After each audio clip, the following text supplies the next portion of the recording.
आज हमें स्टार्ट कर रहे हैं फिर एक नई वीडियो आपके लिए जो 2023 में एग्ज़ाम होने जा रहा है। तो जितने हमारे फ्रेंड्स हैं गौर से सुने, गौर से देखें। ये 2023 ट्वेल्थ क्लास के लिए जो बोर्ड होने जा रहा है उसके लिए सबसे बढ़िया और समय पर हम ये जारी करना चाहते हैं ताकि आपको सफिशेंट टाइम मिले, ताकि याद कर सको, रिपीट कर को प्रैक्टिस करके आप इसको समझ सकें। तो ये हमारे हाथ में आज पहला सेट है, जो हमारा ऑब्जेक्टिव का सेट है, क्वेश्चन सेट, ये पहला है। तो सेट नंबर 1 हम स्टार्ट करने जा रहे हैं। तो देरी नहीं करते हुए हम शुरू करते हैं ऑब्जेक्टिव। इससे पहले बता दें कि हम सब जानते हैं कि हमारा जो अकाउंटेंसी है, accountancy is full of logic and reasoning. तो जो लॉजिक हम लोग लगाएंगे उससे बहुत कुछ समझ में आ जाएगा। तो हमारा सिर्फ इतना काम है कि जो आंसर हमें टिक करना या लगाना है ऑब्जेक्टिव का 4 अल्टरनेटिव से, तो थोड़ा सा लॉजिकल आप देखेंगे चैप्टर वाइज या टॉपिक या जो कोई वर्ड्स हैं, लॉजिक से ऐड कर देंगे, आंसर क्लियर हो जाएगा। एक तो है कि रट जाना, तो कितना रटेंगे, बहुत सारे क्वेश्चंस हो सकते हैं, कई जगहों पर रटना काम नहीं आता, थोड़ा सा लॉजिक लगाएंगे, फटाफट उसका आंसर आ जाएगा। तो चलिए हम बीच बीच में कोशिश करते रहेंगे आपको लॉजिक बताएं और आंसर बता रहे हैं। तो आज के हमारा ऑब्जेक्टिव क्वेश्चन सेट का पहला शुरू कर रहे हैं। नंबर 1 क्वेश्चन देखिए आप सेट का, हिंदी में भी है और इंग्लिश में भी है। Income expenditure account is prepared. जो इनकम एक्सपेंडिचर हम जैसे ही नाम लेते हैं हमारे दिमाग में एनपीओ चला आता है। ये वर्ड जुटता है कहाँ से ऐड करता है, ये एनपीओ से। तो ये बता रहा प्रिपेयर्ड किसके द्वारा, तो बाय ट्रेडिंग नेशन, बिल्कुल एनपीओ नहीं है ये। इंडस्ट्रियल नेशन, ये भी नहीं है। By not for profit organisation, ये एनपीओ है। सीधा जवाब इसका होगा सी। तो आज के पहला जो आंसर है हमारा क्वेश्चन नंबर 1 का सी होगा। जैसे नाम आया इनकम एक्सपेंडिचर अकाउंट, हम समझ गए कि इसका संबंध किससे है, एनपीओ से है। फिर क्वेश्चन मैच कराया या कोई मैच कर गया। क्वेश्चन नंबर 2, विशेष उद्देश्यों के लिए प्राप्त दान दिखाई जाएगी। स्पेशल डोनेशन है ये, स्पेसिफिक डोनेशन, जैसे कि हम जानते हैं किसी खास पर्पस से जो डोनेशन नहीं आता है उसको हम लोग कहते हैं जनरल, ठीक है। जो किसी खास पर्पस के लिए आता है उसको हम लोग कहते हैं स्पेसिफिक डोनेशन। जो स्पेसिफिक होता है सीधे उसको हम लोग बैलेंस शीट में लेके जाते हैं। तो देखते हैं कहाँ मैचिंग करता है। इनकम एक्सपेंडिचर बताएगा नहीं, on liability side of balance sheet, बिल्कुल ये बैलेंस शीट में जाकर बैठता है लायबिलिटी साइड में। तो इसका आंसर होगा बी। नेक्स्ट क्वेश्चन देखते हैं, तीसरा नंबर, सचिव को मानदेय का भुगतान है। Payment of honorarium to secretary is treated as. जो हम लोग सेक्रेटरी को एक ऑनर के रूप में पे करते हैं, ये रिपीटेटिव नेचर का है, एक खर्चा है, एक्सपेंडिचर हमारा है, लेकिन ये बार बार होता है। तो जब रिपीटेटिव नेचर का कोई एक्सपेंडिचर होता है सीधे हमारे एनपीओ के इनकम एक्सपेंडिचर अकाउंट में जाता है। तो देखते हैं कहाँ मैच करता है। तो कैपिटल एक्सपेंडिचर बिल्कुल नहीं, क्योंकि बैलेंस शीट में जाता है। ये रेवेन्यू एक्सपेंडिचर है, क्योंकि इनकम एक्सपेंडिचर में वही जाता है जो रेवेन्यू एक्सपेंडिचर होता है। तो बस वही मैच कर रहा है इसमें। तो इस प्रकार क्वेश्चन नंबर तीसरा का जो आंसर आएगा वो बी आएगा। इसका बी हो गया। हटा दीजिए। क्वेश्चन तीसरा का आंसर है B, revenue expenditure. Question number 4 देखते हैं, साझेदारी अनुबंध संलेख बनाना। प्रिपरेशन ऑफ पार्टनरशिप एग्रीमेंट, इसको डीड भी कहते हैं, इज। पहला वर्ड लिखा है कंपल्सरी, दूसरा वर्ड है वॉलेंट्री माने ऐच्छिक, पार्टली कंपल्सरी, और लास्ट में लिखा है नॉन फॉर दिस। हम सब जानते हैं कि पार्टनरशिप एग्रीमेंट लिखना, डीड बनाना कंपल्सरी नहीं है, ऑप्शनल है। ऑप्शनल का मतलब वॉलेंट्री है, ऐच्छिक है। तो इसका जवाब हम चौथे का दे सकते हैं बी। कंपल्सरी बिल्कुल नहीं है, ना पार्टली ना फुल्ली, मर्जी हमारी है, अपने मन से बना सकते हैं। तो इसका आंसर है बी। नेक्स्ट क्वेश्चन हमारा है 5वां नंबर, साझेदारी फर्म के पुनर्गठन पर अलिखित लेनदार का लेखा करने पर होगा, क्या होगा। Recording of an unrecorded liability on the reconstitution of a partnership firm will be, जो रिकॉर्ड में नहीं है हमारे लायबिलिटी, तो जो लायबिलिटी रिकॉर्ड में नहीं है अब उसको रिकॉर्ड करेंगे तो सीधे हमारा नुकसान होगा, हमारा लॉस होगा। और लॉस किसको होगा? उस समय जो पार्टनर होंगे उन सबका लॉस है। इसका मतलब है कि जो हमारे रिकॉर्ड में बैलेंस शीट में पहले से लायबिलिटी अवेलेबल नहीं था, अनरिकॉर्डेड था, अब उसको रिकॉर्ड करने जा रहे हैं तो सीधे हमारा लॉस होगा और सारे पार्टनर को लॉस होगा। तो देखते हैं कौन सा इसमें है। और सारे पार्टनर को लॉस होगा। A gain to the existing partner, gain तो होगा नहीं। दूसरा, a loss to the existing partner, ये जो बी आपको दिखाई पड़ रहा, उसके बाद सी में लिखा है नाइदर, ये भी नहीं होगा, नन ऑफ बी, तो बी इसका आंसर होगा, a loss to the existing partner. जैसे ही अनरिकॉर्डेड लायबिलिटी को रिकॉर्ड किया जाएगा तो सभी पार्टनर के प्रकार का लॉस होगा, ये तो आंसर होगा बी। 76वां क्वेश्चन है, साझेदार के प्रवेश पर पुनर्मूल्यांकन पर लाभ हानि को वहन करते हैं। जब भी कोई न्यू पार्टनर आता है, उसका एडमिशन होता है, तो revaluation of assets and liability किए जाते हैं। तो लॉस भी हो सकता है, प्रॉफिट भी हो सकता है। चाहे लॉस होगा या फिर प्रॉफिट होगा, जब नया आएगा पार्टनर उसको कुछ नहीं मिलना है इसमें, लॉस हो या फिर प्रॉफिट हो। तो जो ओल्ड पार्टनर हमारे हैं उन्हीं ओल्ड पार्टनर को ये प्रॉफिट हो चाहे लॉस हो मिलता है। तो देखते हैं कौन सा ऑप्शन दिया है, न्यू पार्टनर आएगा नहीं, टू पार्टनर्स आएगा नहीं, ऑल पार्टनर्स आएगा नहीं, तो इसका आंसर होगा ए, ओल्ड पार्टनर्स। कह सकते हैं ओल्ड पार्टनर ओल्ड रेशियो। 7वां नंबर, राजेंद्र, सतीश और तेजपाल का पुनर्लाभ अनुपात दिया हुआ। सतीश सेवानिवृत्त के बाद उनका लाभ यहाँ इतना हो जाता। 3 पार्टनर हैं, एक का नाम है राजेंद्र, दूसरा का नाम है सतीश, तीसरा का नाम है तेजपाल।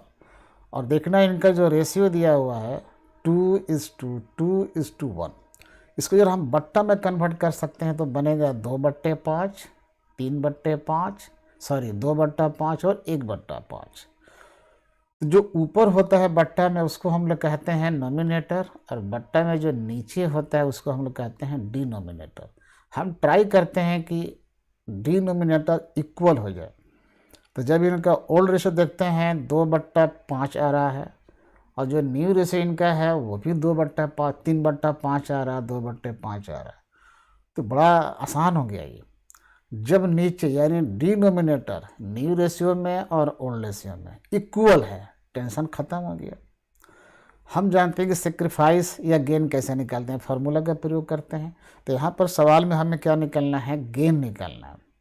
द न्यू पे दे रखे इसमें, तो गेनिंग रेशियो, गेन निकाल, हम सब जानते हैं new ratio minus old ratio, नीचे दोनों में बराबर है, 5/5 आ रहा था, भूल जाइए। अब माइनस कर दीजिए न्यू माइनस ओल्ड, तो जो बच गए हैं राजेंद्र उनका ओल्ड है 2 दिखाई पड़ रहा है, और न्यू है कितना 3, तो न्यू 3 में से माइनस कर दीजिए ओल्ड उसका 2, तो 1 उनको मिल जाएगा। एंड सिमिलरली जो बच गए हैं तेजपाल उनका ओल्ड 1 दिखाई पड़ रहा है और उनका न्यू 2 दिखाई पड़ रहा है, तो न्यू माइनस ओल्ड 2 में से 1 माइनस कर उनका भी 1 आ रहा है। तो इस प्रकार दोनों को जो गेन हो रहा है 1-1 आ रहा है। और जब 2 पार्टनर में 1-1 आएगा उसको हम लोग कह सकते हैं कि इक्वल गेन कर रखा है, और 1:1 कह सकते हैं इसको। तो थोड़ा सा टेक्नोलॉजी इसमें दिखाई पड़ रहा है सी, तो 7वें का हमारे हिसाब से जो आंसर आएगा वो सी आएगा। और वैसे ही फॉर्मूला आप यूज़ कर सकते हो, गेन इक्वल होता है new ratio minus old ratio. थोड़ा लंबा हो जाएगा करने में, हमने एक ट्रिक बताया कि पहले ओल्ड रेशियो को समथिंग बट्टा समथिंग करो, बट्टा जो नीचे आएगा डिनोमिनेटर, न्यू वाले को भी नीचे आएगा 5, इक्वल हो जाए। जब इक्वल हो गए आसान हो जाएगा।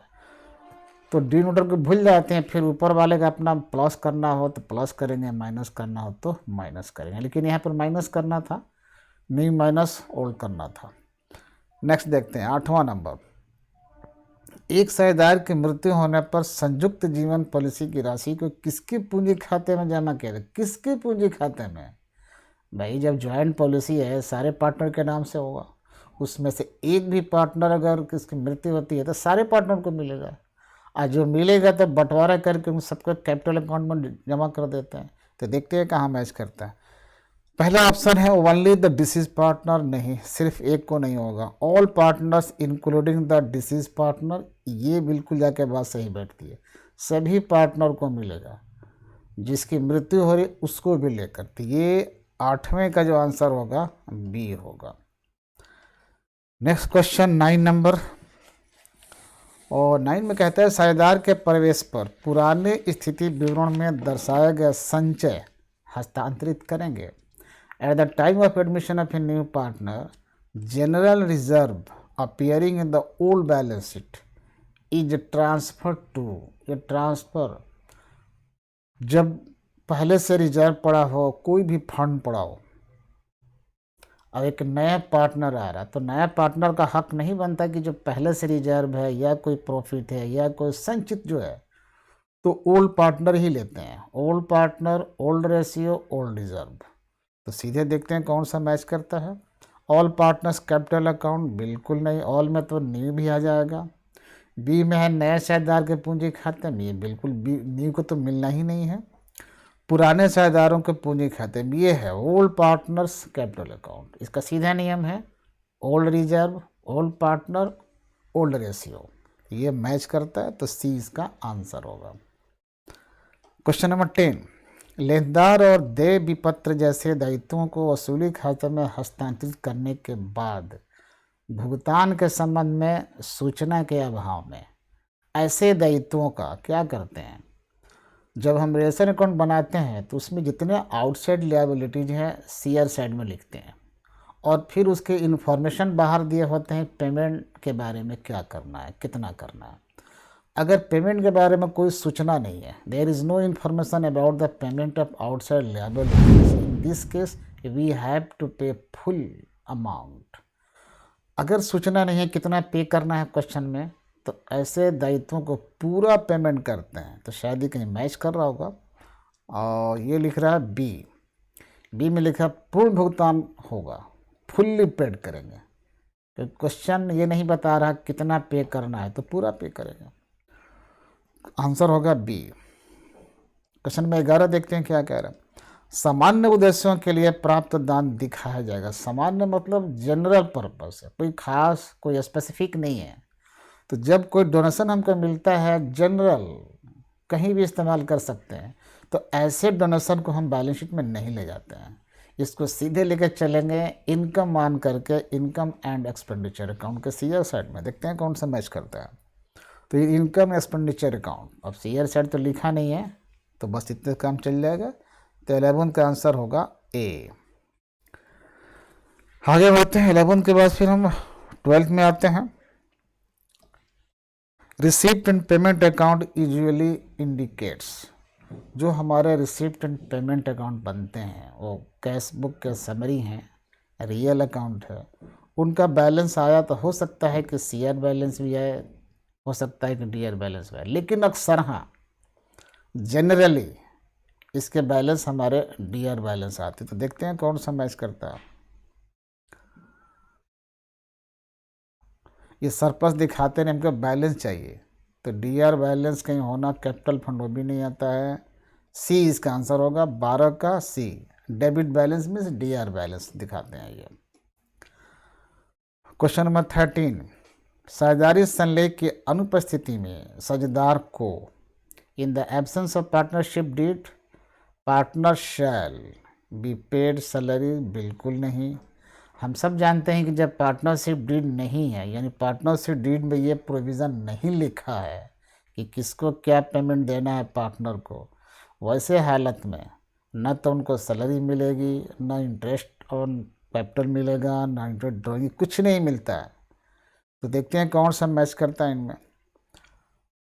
पार्टनरशिप डीड संलेख नहीं है, ये नहीं है, तो सैलरी चुकाया नहीं जाएगा, वेतन भी उनको नहीं मिलेगा, सैलरी जो काम करते हैं उनको भी कुछ नहीं मिलने वाला है, ये तो डी लग रहा है इसमें। इसका आंसर होगा डी। नियम क्या है कि अगर पार्टनरशिप डीड में ये कोई व्यवस्था नहीं है, सैलरी नहीं लिखा है, बोनस नहीं लिखा है, इंटरेस्ट नहीं लिखा है, तो पार्टनर्स को प्रॉफिट में हिस्सा के अलावा कुछ भी नहीं मिलेगा, चाहे वो दिन भर काम करता हो, पार्ट टाइम करता हो, फुल टाइम करता हो, ये नियम है। इसलिए इसका आंसर हो गया 13 का हमारा डी हो गया।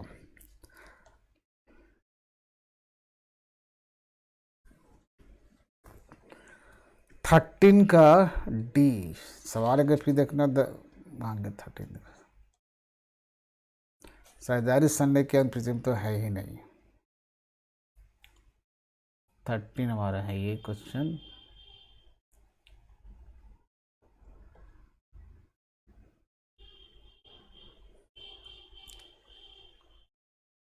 इन the absence of partnership deed partner shall be paid salary नहीं नट, ये तो है जी आंसर, इसमें नहीं दिया जाएगा, मैंने वही समझा था, ऑलरेडी तो है ऑप्शन बी इसका ऑप्शन है। कुछ भी पे नहीं करना तो नॉट लगा दिया, वेतन नहीं दिया जाएगा, ये सही जगह बैठता है। तो नन ऑफ बी जब छोड़ देना, ये बैठता है, बी इसका आंसर होगा। और पूरी थ्योरी हमने बता रखी थी, कुछ भी पे नहीं होगा तो ये बी बैठता है उसमें।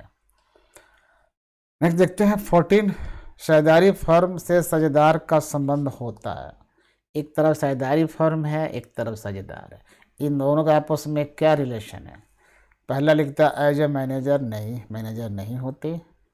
फिर लिखता है एज सर्वेंट, भी नहीं होते। फिर लिखता है एज एजेंट, एजेंट तो होते हैं। और डी में लिखता है इनमें से कोई नहीं। कौन बैठता है? एजेंट तो होते हैं ये तो। नौकर नहीं है, मैनेजर नहीं है, सर्वेंट नहीं है, तो ये बैठता है हमारा सी। तो 14 का जो आंसर है वो बैठता है हमारा सी। आगे बढ़ते हैं 15 नंबर में। नए साझेदार द्वारा ख्याति की राशि नगद लाने को कहते हैं। वाह, अगर कोई नया पार्टनर आता है और नगदी लाता है गुडविल का अमाउंट, तो बहुत सिंपल सी बात, उसको हम लोग प्रीमियम कहा जाता है। तो शायद इसमें ऑप्शन में है प्रीमियम सी, तो 15 का इसमें है सी। आगे बढ़ते हैं फिर। पुनर्मूल्यांकन खाता में नाम पक्ष पर जमा पक्ष का आधिक्य। Excess of credit side over the debit side in revaluation account is. हुआ, अगर हम रिवैल्यूएशन अकाउंट बनाते हैं तो उसका दो साइड है, सीआर साइड भी है और डीआर साइड भी है। अगर वो नॉमिनल अकाउंट है, अगर उसका सीआर साइड अधिक हो जाता है डीआर से तो वो प्रॉफिट कहलाएगा, या उसको गेन कह लें थोड़ी देर के लिए। या अगर उसका डीआर साइड ज़्यादा होता है और सीआर साइड कम होता है तो फिर वो लॉस कहलाता है उसमें। तो जब भी किसी रिवैल्यूएशन अकाउंट का या तो डीआर ज़्यादा होगा या फिर हमारा सीआर ज़्यादा होगा, तो क्या होगा? हमारा प्रॉफिट या फिर गेन के बाद तो इसमें लिखा है सीआर ज़्यादा हो रहा है, सीआर ज़्यादा, तो इसमें लिखा है ना प्राप्ति, तो प्राप्ति न करके हम क्या कहते हैं, सी इसका आंसर होगा, प्रॉफिट हो जाएगा हमारा। 16 का हमारा हो गया सी। आगे बढ़ते हैं फिर 17 नंबर। साझेदार का दिवालिया होना किस प्रकार का समापन है? सिंपल सी बात, ये हमारे टिप्स में भी लिखा हुआ है कि अगर कोई साझेदार इंसॉल्वेंट हो जाता है, पेमेंट देने के पोजीशन में नहीं है, तो जब फर्म के समापन होगा तो इसको कंपलसरी में रखा जाता है। तो कह सकते हैं कंपलसरी डिसोल्यूशन, यानी कि इसका आंसर होगा 17 का ए हो जाएगा आंसर। नेक्स्ट, आरबीआई खाता है। देखिए इसमें पूछ रहा हो, टाइप्स पूछ दिया। Income expenditure account is a personal account, a real account, nominal account, इनमें से कोई भी नहीं। तो पहले बता चुके हैं कि ये इनकम एक्सपेंडिचर अकाउंट क्या है हमारे लिए, ये खर्चा बतलाता है या इनकम बतलाता है, और जो हमें एक्सपेंस और इनकम का संकेत देता है वो हमारे लिए नॉमिनल अकाउंट होता है। तो आंसर हो जाएगा 18 का सी। Next point 19। ए, दो पार्टनर है ए और बी, दोनों का रेशियो दिया है 2:3 के अनुपात में लाभ बढ़ती, ये ओल्ड रेशियो हो गया। हम चाहे तो इसको बट्टा में कन्वर्ट कर सकते हैं। भविष्य में उन्होंने समान अनुपात में लाभ बांटना तय किया। नेक्स्ट में क्या होगा, 1:1, इनका न्यू रेशियो हो गया। कौन साझेदार किस अनुपात में त्याग करेगा? हम सब जानते हैं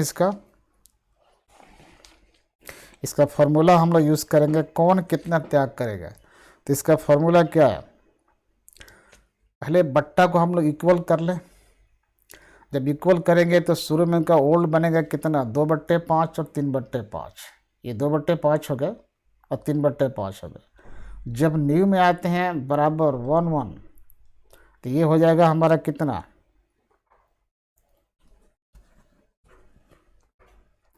इक्वल रेशियो कह रहे हैं, तो वह 1/2 1/2।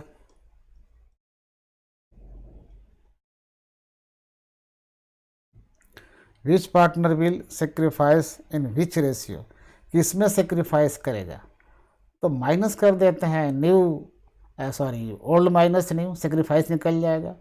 तो अगर आप माइनस करते हो तो इस तरह से बनेगा, ये 19 नंबर है ना, इस तरह से ये बनेगा आपका 1/5 1/5 करोगे तो कट बढ़ जाएगा हमारा 1/10। तो इसका आंसर आएगा सी, यानी सी इसका आंसर होगा, बी द्वारा इतना सेक्रीफाइस किया जाएगा।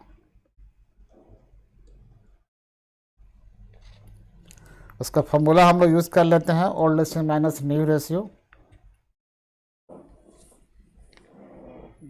19 है ना, थोड़ा सा मैथमेटिकल है ये, मैथमेटिक्स का हिसाब इसमें होता है 19 नंबर को।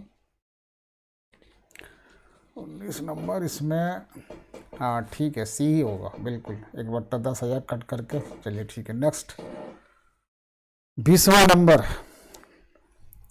भारतीय साझेदारी अधिनियम किस वर्ष पारित किया गया था। ये इंडियन पार्टनरशिप एक्ट बहुत सबको पता है कि 1932 में पास किया गया था, इसको बताना ही नहीं है। तो ये इसका आंसर हो जाएगा ए। पुराने साझेदारों का त्याग है, ओल्ड पार्टनर कितना सेक्रीफाइस करेंगे। आप जब सेक्रीफाइस करेंगे तो आपको रेशियो देखना होगा, रेशियो आप बिना फार्मूला का आपको नहीं है, फार्मूला आपको याद करना होगा, तब जा करके पता लग जाएगा। तो देखिए न्यू रेशियो माइनस ओल्ड, ये तो गेन हो जाता है। बी में है old ratio minus new ratio, ये तो सही लग रहा है फार्मूला के हिसाब से। तो आंसर इसका बनेगा 21 का आंसर होगा B, old ratio minus new ratio. उसके बाद हमारा 22, गुडविल इज। अब ये गुडविल पूछ रहा है, उसके बारे में पूछ रहा है। गुडविल इज इनटेंजिबल एसेट, ये तो लग रहा है फिलहाल के लिए।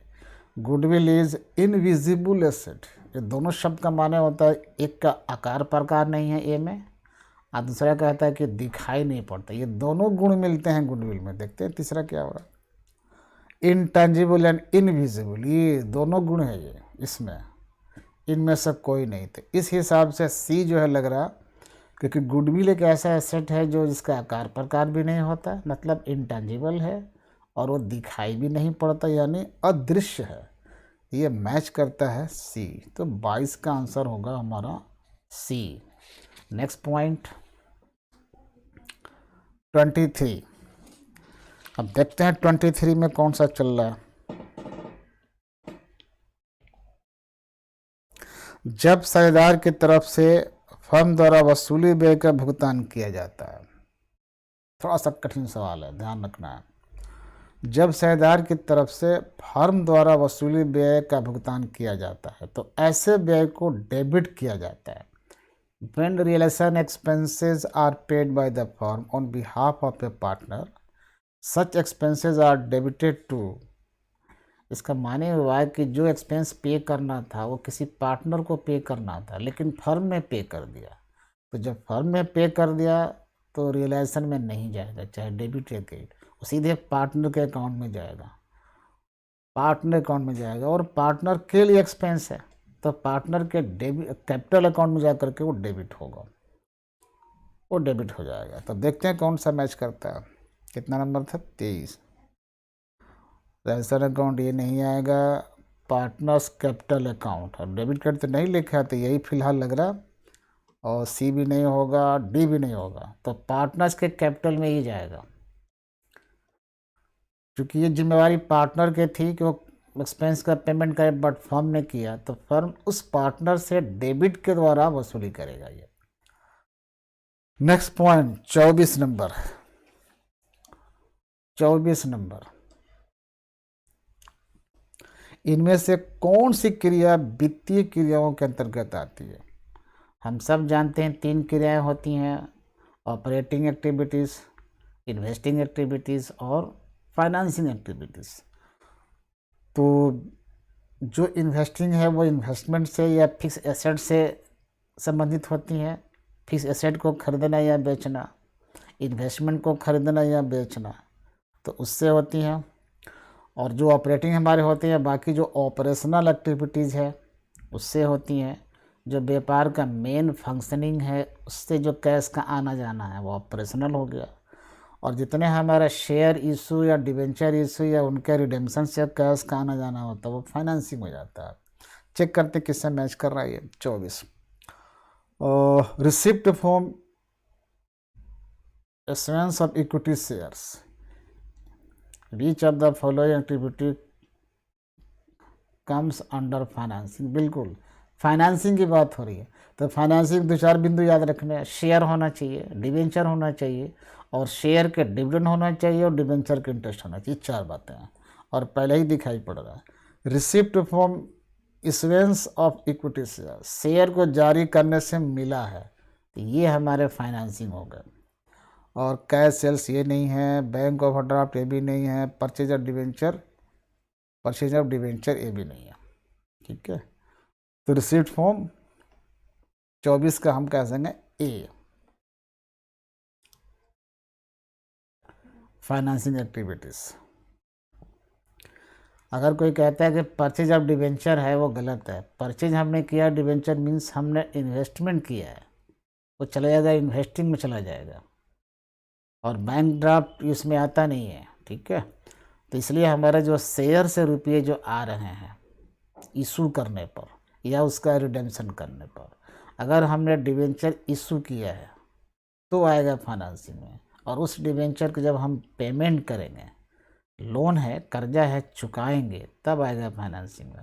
यहाँ पर कर्जा नहीं चुका है, वो परचेज किया है मीन्स इन्वेस्टमेंट किया है, तो अलग हो गया ये। तो इस प्रकार पक्का हमने जांच लिया कि 24 का आंसर ए होगा। नेक्स्ट पॉइंट 25, एक क्लब द्वारा प्राप्त आजीवन सदस्यता शुल्क को दिखाया जाता है। ये लाइफ मेंबरशिप है, फीस रिसिप्ट एक ही बार मिलेगा। ये एक बार मिलता है, तो जो एक बार मिलता है क्या है, वो नॉन रेकरिंग है। Non recurring means capital type का है वो। और जो कैपिटल टाइप का रिसिप्ट या पेमेंट होता है वो बैलेंस शीट में जाता है। इतनी हमने एक उसके बात बता दी। तो देखते हैं कहा इनकम एक्सपेंडिचर तो जाएगा नहीं, बैलेंस शीट एक ये बात मिल रही है। प्रॉफिट एंड लॉस ये भी नहीं होगा, इनमें से कोई नहीं। तो चारों ऑप्शन देखने के बाद हमें जो सटीक लगा वो बी है। तो 25 का जो आंसर होगा वो बी होगा, क्योंकि बैलेंस शीट में हो जाएगा। नेक्स्ट 26 में 26 क्वेश्चन, प्राप्ति और भुगतान खाता है। Receipt and payment account is a, देखिए नेचर पूछ दिया, टाइप्स ऑफ अकाउंट पूछ दिया। तो ये जो हमारा रिसिप्ट एंड पेमेंट अकाउंट है वो किस नेचर वाला अकाउंट है, पर्सनल अकाउंट है या रियल अकाउंट है? या बिल्कुल रिसिप्ट एंड पेमेंट तो सीधी सीधी बात है, वो रियल अकाउंट है। वो कैश के बारे में, बैंक के बारे में बात करता है। कैश और बैंक दोनों हमारे रियल है, और इन्हीं की चर्चा उसमें होती है। कितना कैश आया, कितना कैश गया, कितना बैलेंस बच गया। तो ये जो अकाउंट है हमारा रियल अकाउंट है। तो इस तरह इसका आंसर होगा बी, 26 का बी। नेक्स्ट क्वेश्चन है 27, आय व्यय खाता बनाया जाता है। Income expenditure account is prepared by, कौन बनाता है? ये तो साफ साफ मालूम है, एनपीओ बनाता है। तो ज़्यादा कुछ चक्कर भी नहीं मारना, सीधे इसका 27 का आंसर सी होगा।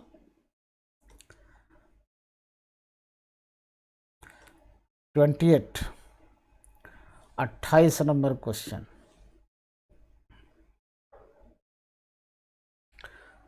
सचिव को मानदेय का भुगतान है। जो पेमेंट ऑनरेरियम का जो पेमेंट है सेक्रेटरी का, ये बार बार होता है, ये रेकरिंग नेचर का है। और जो रेकरिंग के होता है उसको हम लोग रेवेन्यू एक्सपेंस कहते हैं, और जो रेवेन्यू होता है वो इनकम एक्सपेंडिचर में जाता है। देखते हैं कौन सा मैच करता है। तो कैपिटल मैच करेगा नहीं, एक रेवेन्यू एक्सपेंडिचर दिखाई पड़ रहा है बी वाला। फिलहाल थोड़ा और देख लिया, कैश एक्सपेंस भी नहीं आएगा। बिल्कुल सटीक आंसर इसका होगा बी, क्योंकि ये रेवेन्यू एक्सपेंडिचर है, क्योंकि बार बार इसका नेचर है, रेकरिंग नेचर है इस अमाउंट का। नेक्स्ट 27, बकाया चंदा, outstanding subscription is an. Actually इसका संबंध है एनपीओ से, तो देख रहे हैं मैं क्वेश्चन में कहीं एनपीओ का जिक्र नहीं है। जो बकाया चंदा रहता है ये हमें फ्यूचर में मिलने की आशा है, तो anything is expected to receive in future we treat that as asset. और जब एसेट हमने कह दिया तो फिर वो बैलेंस शीट का संबंध हो जाता है। अब देखते हैं क्या आउटस्टैंडिंग सब्सक्रिप्शन है हमारे लिए। इनकम तो है नहीं फिलहाल, ये आउटस्टैंडिंग है, एक्सपेंस भी नहीं है, ये लिएबिलिटी भी नहीं है, किसी चुकाना नहीं है, चुकाना भी हमको उसको नहीं है किसी को। इसमें चारों में कोई ऑप्शन दिखाई नहीं पड़ रहा। आउटस्टैंडिंग थोड़ा थोड़ा आसपास, ए जो है आसपास लग रहा, लेकिन के शब्दों से लिखा है ना बकाया चंदा, तो जो बाकी चंदा हो तो मिलेगा हमको, और जो हमें मिलेगा वो एसेट है। तो एसेट या बैलेंस शीट का कोई संबंध इसमें दिखाई नहीं पड़ रहा। थोड़ा इसलिए मैंने कहा कि ये आसपास में, क्योंकि हम लोग जो रिसिप्ट सब्सक्रिप्शन है उसमें इस बकाया को ऐड कर देते हैं। जब इनकम एक्सपेंडिचर हम लोग बनाते हैं तो सब्सक्रिप्शन रिसिप्ट जो रिसिप्ट एंड पेमेंट में होता है उसमें ऐड करते हैं आउटस्टैंडिंग सब्सक्रिप्शन, तो वो भी इनकम में आ जाता है। तो थोड़े इनके क्वेश्चन उतना क्लियर नहीं है, तो अगर हम इसमें आंसर देना चाहें तो ऑलमोस्ट ए दिखाई पड़ रहा है। तो फिलहाल हम लोग ए को मार सकते हैं, लेकिन थोड़ी बहुत क्वेश्चन में कुछ है गड़बड़ी, शब्दों के लिखने में गड़बड़ी है। चलो मान चलते हैं ए का आंसर। नेक्स्ट क्वेश्चन, गैर व्यापारिक संस्थाओं में देयताओं पर परिसंपत्तियों के आधिक्य को कहते हैं the excess of assets over liabilities in non trading concern is term as. ये सवाल कहता है कि अगर हमारे एसेट्स ज़्यादा हैं और लायबिलिटीज़ कम है, तो जितना एसेट्स का भाग लायबिलिटी पर एक्सेस होगा, कर लेते हैं माइनस कर लेते हैं हम लोग, total assets minus total liabilities, तो ऐसे हालत में क्या मिलेगा। एक तो दिखाई पड़ा कैपिटल फंड हम लोग कहते हैं, ये है आसपास, कैपिटल ये होता ही नहीं है एनपीओ में, प्रॉफिट या कोई माने नहीं है, नेट प्रॉफिट तो होता ही नहीं है, तो सब लेकर के इसमें कैपिटल फंड इसका आंसर होगा। अब अलग बात है कि कैपिटल फंड का एक नियम है कि opening assets and opening liabilities की बात चलती है, इन्होंने ओपनिंग वर्ड छोड़ दिया है, तो थोड़ा सा कन्फ्यूजिंग, मतलब कन्फ्यूज़न क्रिएट हो रहा है। लेकिन फिर भी जो टर्म यूज़ किया है total assets minus total liabilities, अब ओपनिंग क्लोजिंग की बात नहीं की है, ये फिर भी इस फार्मूला लगाया जाता है कैपिटल फंड के लिए, तो ये कैपिटल फंड इसमें उचित बैठता है चारों ऑप्शन देखने के बाद। और इस प्रकार हम फिर मिलते हैं आपसे नेक्स्ट वीडियो में। तब तक मेरे शब्दों का ध्यान से सुनना है, लॉजिक लगाओगे तो जितना लॉजिक लगाओगे तो गलत होने के चांसेस बिल्कुल नहीं होंगे, क्योंकि इसमें एक नंबर है तो एक नंबर मिलेगा ही मिलेगा, अगर गलत कर दिया तो जीरो हो जाएगा।